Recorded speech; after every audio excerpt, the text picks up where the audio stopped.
سے میں ہمیں آزاد ریاست پاکستان ملی، لیکن ہم نے قدر نہیں کی اس کی. مائی گاڈ! جس کو فلاحی ریاست بننا تھا اس کو اپنی غلطیوں سے IMF کا غلام بنا دیا. جس ملک نے دنیا میں مسلمانوں کو لیڈ کرنا تھا اس کو ایسا ملک بنا دیا کہ اس کے حاکم کہیں پر بھی چلے جائیں تو سمجھا جاتا ہے کہ شاید مانگنے آ گئے. میں آیا ہوں تو آپ سمجھیں گے شاید یہ مانگنے آیا ہے. میں مانگنے نہیں آیا لیکن مجبوری ہے. توبہ استغفار، توبہ توبہ توبہ. قائد جس کو اسلام کی تجربہ گاہ بنانا چاہتے تھے وہاں ہم نے ایسے تجربے کیے ہیں ماشاءاللہ کہ اللہ کی پناہ. آج ہم آپ کا تعارف پاکستان کے ایک بدترین دشمن سے کروائیں گے. اچھا، ہم ہلاکو خان کے بارے میں یا چنگیز خان کے بارے میں بات نہیں کر رہے. ہم آج کے برطانیہ کے بارے میں بات کر رہے ہیں. جو آج ملٹی بیرل راکٹ لانچرز آپ دنیا میں دیکھ رہے ہیں، اس کی پوری ایرو ڈائنامکس، اس کی پوری سائنس، اس کی پوری میتھمیٹکس، اس کی پوری فزکس مسلمانوں نے ڈیزائن کی تھی، ڈیولپ کی تھی. کیا بات کر رہے ہیں؟ راکٹ اینڈ میسائلز ڈیزائن کیے تھے. حالانکہ 1000 سال پہلے ہم روبوٹکس پر کام کر رہے تھے، فلائنگ مشینز بنا رہے تھے. نمسکار دوستو، جے ہند. تو دوستو جیسا کہ آپ نے انٹرو میں دیکھا کہ لال ٹوپی تو پورا کا پورا بھوکھلایا ہوا ہے بھائی. اس نے تو اپنی جو توخوں کا رخ ہے وہ انڈیا کی طرف سے موڑ دیا ہے برٹین کی طرف. اب یہ شاید مجھے لگ رہا ہے غزوہ برٹین کرے گا.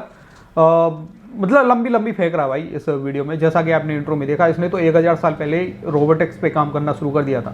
حالانکہ اس نے پورا یو ٹرن مارا، مطلب پورا کاپی مارا ہے کسی چیز سے. وہ آپ کو آگے اس ویڈیو میں پتہ چل جائے گا. چلتے ہیں اس ویڈیو کی طرف، لیکن اس سے پہلے اگر آپ کو یہ ویڈیو پسند آئے تو لائک اور شیئر کر دینا، چینل کو سبسکرائب کر لینا. آج ہم آپ کا تعارف پاکستان کے ایک بدترین دشمن سے کروائیں گے. قیام پاکستان سے لے کر آج تک وہ دشمن پاکستانی مسلمانوں کا خون بہا رہا ہے. اور آج بھی پاکستان میں جو دہشت گردی ہو رہی ہے، چاہے وہ عسکری ہو یا ابلاغی یا سیاسی، اس کے پیچھے آپ کو یہی ناپاک شیطانی طاقت ملے گی. ہم ہلاکو خان کے بارے میں یا چنگیز خان کے بارے میں بات نہیں کر رہے. ہم آج کے برطانیہ کے بارے میں بات کر رہے ہیں، برٹن. اس سے پہلے کہ ہم آپ کو یہ بتائیں کہ یہ کس طرح آج پاکستان میں ہونے والی ساری دہشت گردی کے پیچھے آپ کو برٹن ملے گا، ہم آپ کو تھوڑا سا اس کی تاریخی پس منظر میں لے کر جائیں گے 200-250 سال کی تاریخ میں، تاکہ آپ کو کانٹیکسٹ سمجھ میں آ جائے کہ کس طرح ان کی فطرت میں شامل ہے انسانیت کو ہلاک کرنا اور تباہ کرنا، اور کس طرح یہ دجال کے سب سے طاقتور مہرے ہیں.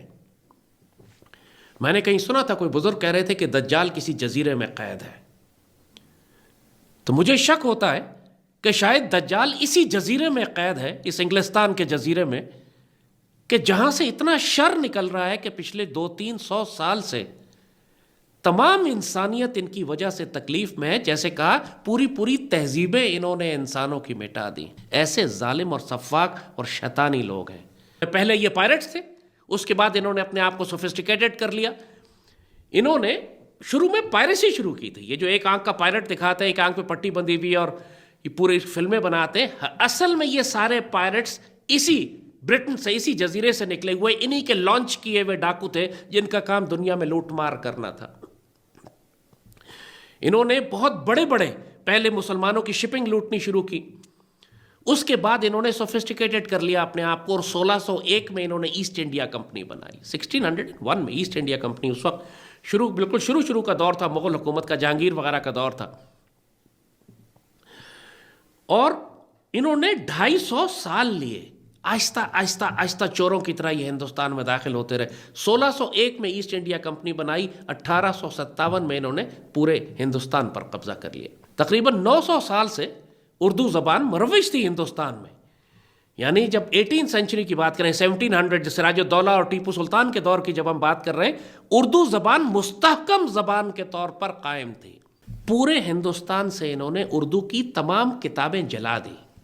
اردو میں سائنس اینڈ ٹیکنالوجی ڈیولپ ہو چکی تھی. اردو میں میڈیسن اور انجینئرنگ کرائی جاتی تھی. کچھ کتابیں جو تھیں کام کی، جو سائنٹیفک اور ٹیکنیکل انوینشنز کی تھی، راکٹری کے اوپر تھی، میسائل ٹیکنالوجی پہ تھیں. آپ کو معلوم ہے نا، ٹیپو سلطان نے دنیا کا سب سے پہلا بیٹل فیلڈ راکٹ اور میزائل ایجاد کیا تھا. ٹیپو سلطان ان کے خلاف، انگریزوں کے خلاف اپنی راکٹ آرٹلری استعمال کرتے تھے. جو آج ملٹی بیرل راکٹ لانچرز آپ دنیا میں دیکھ رہے ہیں، ٹیپو سلطان نے ایجاد کیے تھے.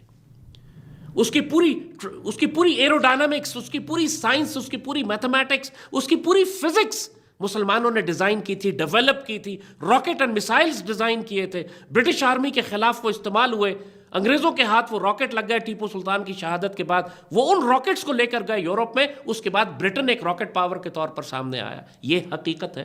اب مسلمان وہ اتنی بڑی جو سائنس اینڈ ٹیکنالوجی ڈیولپ کر رہے تھے وہ گھاس کھا کے تو نہیں کر رہے تھے. ظاہر ہے اس کی بنیاد جدید سائنس کے اوپر رکھی ہوئی تھی مسلمانوں نے، کہ مسلمان تہذیب کو جاتے ہیں اس کی جڑیں کاٹ دیتے ہیں، ختم کر دیتے ہیں، یہ ثابت کرتے ہیں جیسے مسلمانوں نے تو کچھ کام ہی نہیں کیا. حالانکہ 1000 سال پہلے ہم روبوٹکس پر کام کر رہے تھے، فلائنگ مشینز بنا رہے تھے، algorithms and mathematics and trigonometry and geometry پر کام ہو رہا تھا، ایسٹرولابز اور ایسٹرونومی ڈیزائن کی جا رہی تھی. 1000 سال پہلے ہم نے میکینیکل GPS سسٹمز بنا لیے تھے. یہ مسلمان ڈسکوری جس کو اب کوئی انکار نہیں کر سکتا. لیکن وہ کتابیں کہاں ہیں؟ Where are those books? یہی بات جو بابا اقبال نے کہی کہ یہ ساری کتابیں تو یورپ چوری کر کے لے گیا. اور یہ یورپ کی فطرت ہے، یہ چور لوگ ہیں.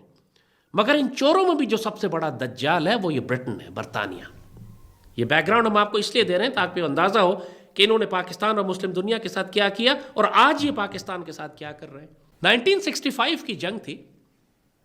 بھارت نے اچانک لاہور پر حملہ کر دیا تھا اور ظاہر بہت ٹینس صورتحال تھی پوری. ظاہر اس زمانے میں ٹیلی ویژن اتنا عام نہیں، ٹیلی ویژن تو تھا ہی نہیں، انٹرنیٹ وغیرہ کا سوال نہیں تھا، ریڈیو ہوا کرتا تھا، خبریں آہستہ ٹریول کرتی تھیں. تو پوری دنیا میں سسپینس تھا کہ لاہور کا کیا حال ہے. بھارت نے حملہ کر دیا. وہ تو کہتے تھے صبح 11 بجے جم خانہ میں جا کے شراب پئیں گے ہم. پاکستان سر دھڑ کی بازی لگایا ہوا تھا لاہور بچانے کے لیے. ایسے میں BBC نے خبر چلا دی کہ لاہور بھارتی فوجوں کے قبضے میں چلا گیا. انا للہ و انا الیہ راجعون. پوری دنیا کے مسلمانوں پر قیامت ٹوٹ پڑی. سوچیں پوری دنیا کے پاکستانیوں کا، لوگوں کا حال کیا ہوا ہوگا. ظاہر BBC ایک ریلائبل سورس سمجھی جاتی تھی. لوگ سمجھتے تھے کہ یہ بلا وجہ کی جھوٹ اور افواہ تو نہیں پھیلائیں گے. مگر اس وقت اتنا ڈیمورلائز کر دیا انہوں نے پوری دنیا میں مسلمانوں کو. پاکستان پہ کتنا پریشر آ گیا سوچئے فوجوں پہ. دور دراز کے علاقوں کے پاکستان کے لوگوں نے جب یہ BBC پہ خبر سنی کہ جناب لاہور ہمارے ہاتھ سے چلا گیا تو کیا حال ہوا ہوگا. بھائی پورا کا پورا کاپی مارا ہے لال ٹوپی نے، نالندہ یونیورسٹی کا یا پھر تکششلا یونیورسٹی کا. خیر آپ کو بھی پتا ہے کہ دنیا کی سب سے اگر اولڈسٹ لینگویج دیکھی جائیں تو تمل اور سنسکرت دونوں کا ہی نام آتا ہے بھائی. اب جو بتایا جاتا ہے اپنا نالندہ یونیورسٹی میں تو ساری کی ساری کتابیں سنسکرت میں لکھی ہوئی تھی. اس کو کس نے جلایا؟ ایک ٹیررسٹ نے آگے جلایا جس کا نام خلجی نام بتایا جاتا ہے. اس نے آ کے ان کتابوں کو جلایا تھا تاکہ انڈیا کی جو ہسٹری ہے، ہندوستان کی جو ہسٹری ہے وہ بالکل ختم ہو جائے، کسی کو پتہ ہی نہیں چلے کہ بھائی یہاں پہ کیا تھا. اب لال ٹوپی تو بھائی یہ بھی بول رہا ہے کہ 1000 سال پہلے پاکستان مطلب خاص کر مسلمانوں نے جو کہ آئے ہوئے تھے انڈیا میں باہر سے، ان لوگوں نے روبوٹکس پہ کام کرنا شروع کر دیا تھا. عجیب کہانی ہے بھائی ان پاکستانیوں کی، پتہ نہیں کہاں سے گیان لیتے ہیں پاکستانی. باقی دیکھو انگریزوں کی تو بات ایسی ہے، انگریزوں نے تو جو کام کیا غلطی کیا، وہ تو کہیں نہ کہیں میں بھی ایکسیپٹ کرتا ہوں لال ٹوپی کی بات ہے، لیکن پورا کاپی مارا ہے بھائی. باقی دوستو آپ کا کیا کہنا ہے اپنی رائے کمنٹ میں ضرور دینا.